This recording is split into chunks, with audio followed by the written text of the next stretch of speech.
Hi hello friends, welcome to Maya's world. இன்னைக்கு நம்ம எதை பற்றி பார்க்க போகிறோம்னு பார்த்தீங்கன்னா, சப்பாத்தி முட்டை பொடிமா செய்கிறது எப்படின்னு பார்க்கலாம். வாங்க வீடியோக்குள்ளே போகலாம்.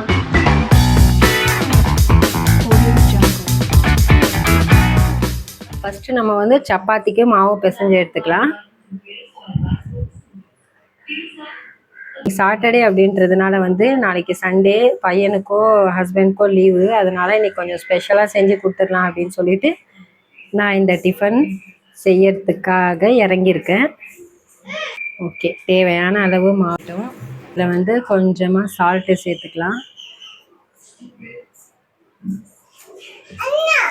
ஓகே, சால்ட்டும் சேர்த்தாச்சு, மாவும் சேர்த்துட்டோம். இப்போ வந்து இதில் தேவையான அளவு தண்ணி சேர்த்துக்கலாம்.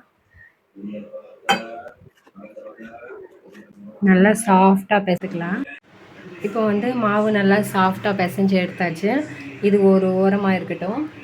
அடுத்து நம்ம வந்து பொடி மாஸ் ரெடி பண்ணுறதுக்காக என்னென்ன தேவையான பொருள்னு எடுத்து வச்சுருக்கேன். 3 முட்டை எடுத்திருக்கேன், 3 தக்காளி, 4 வெங்காயம், 2 பச்சை மிளகாய். இது எல்லாமே நம்ம வந்து பொடிசாக கட் பண்ணி எடுத்துக்கலாம்.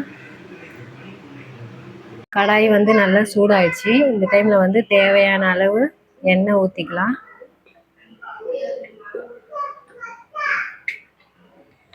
எண்ணெய் நல்லா சூடானதுமே கொஞ்சமாக கடுகு சேர்த்துக்கலாம். அடுத்தது நம்ம வந்து பொடிசாக கட் பண்ணி வச்சுருக்க வெங்காயத்தை இதில் சேர்த்துடலாம்.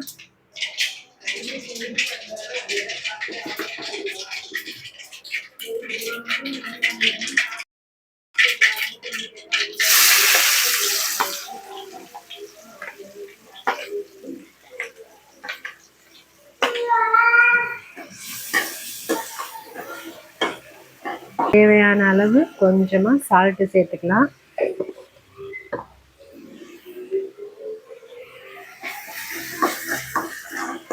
சேர்த்துட்டு நல்லா வதக்கிக்கோங்க. பாருங்க, வெங்காயம் வந்து இப்போ ஓரளவுக்கு வதக்கியாச்சு. இந்த டைமில் வந்து நம்ம தக்காளி சேர்த்துடலாம். தக்காளி, பச்சை மிளகாய் ரெண்டுமே சேர்த்துடலாம்.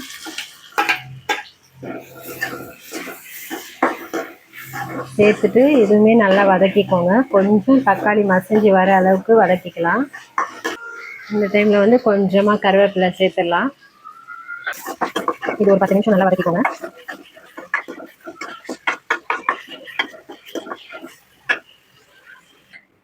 பாருங்கள், தக்காளி வெங்காயம் வந்து நல்லா மசிஞ்சு வந்துருச்சு, நல்லா வதக்கியாச்சு. இந்த டைமில் வந்து நம்ம மசாலா ஆட் பண்ணிடலாம்.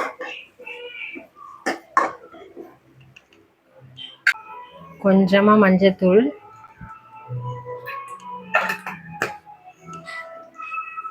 நம்ம ஆல்ரெடி இதில் வந்து 2 பச்சை மிளகாய் சேர்த்துருக்கோம். அதுக்காக காரத்துக்கு ஏற்ற மாதிரி கொஞ்சமாக நீங்கள் மிளகாத்தூள் சேர்த்துக்கோங்க. ஸோ என் பசங்க ரொம்ப காரமாக இருந்துச்சுன்னா சாப்பிட மாட்டாங்க, அதனால் நான் கொஞ்சமாக சேர்த்துருக்கேன். நீங்கள் காரத்துக்கு ஏற்ற மாதிரி சேர்த்துக்கோங்க. மசாலா சேர்த்ததுமே நல்லா மிக்ஸ் பண்ணிக்கோங்க.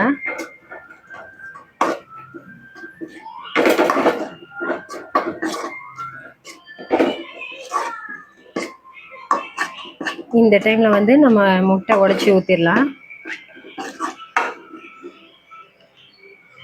லோ ஃப்ளேமில் வச்சுக்கோங்க முட்டை உடைச்சி ஊற்றுறப்போ, ஏன்னா சீக்கிரமாக அடி பிடிச்சிடும். அதனால் லோ ஃப்ளேமில் வச்சுட்டு முட்டை உடைச்சி ஊற்றுங்க.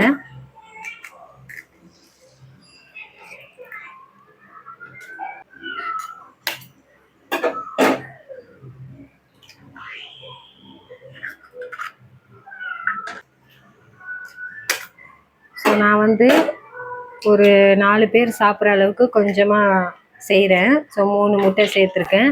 உங்கள் வீட்டில் நீங்கள் அதிகமாக செய்யணுன்னா வெங்காயம் தக்காளி கொஞ்சம் அதிகமாக சேர்த்துட்டு இந்த மாதிரி முட்டை ஒரு 4-5 சேர்த்திங்கன்னா கொஞ்சம் அதிகமாக வரும்.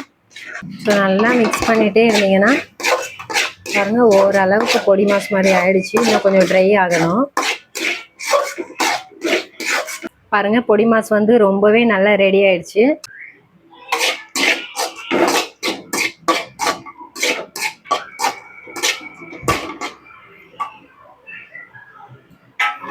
நம்ம வந்து சப்பாத்தியும் ரெடி பண்ணியாச்சு. அடுத்தது பொடி மாசும் ரெடி ஆயிடுச்சு. டேஸ்ட்டு பார்த்தீங்கன்னா சூப்பராக இருக்கும், சும்மா வேறு லெவலில் இருக்கும். நீங்களும் கண்டிப்பாக ட்ரை பண்ணி பாருங்கள். சப்பாத்தி முட்டை பொடி மாஸ். அவ்வளோதாங்க. இன்றைக்கி வீடியோவில் வந்து நம்ம சப்பாத்தி வித் பொடி மாஸ் செஞ்சு முடிச்சிட்டோம். அடுத்த வீடியோவில் பார்க்கலாம். பாய். இந்த வீடியோ உங்களுக்கு பிடிச்சிருக்கோன்னு நினைக்கிறேன். பிடிச்சிருந்தா லைக் பண்ணுங்கள், ஷேர் பண்ணுங்கள், கமெண்ட் பண்ணுங்கள், மறக்காமல் சப்ஸ்கிரைப் பண்ணுங்கள்.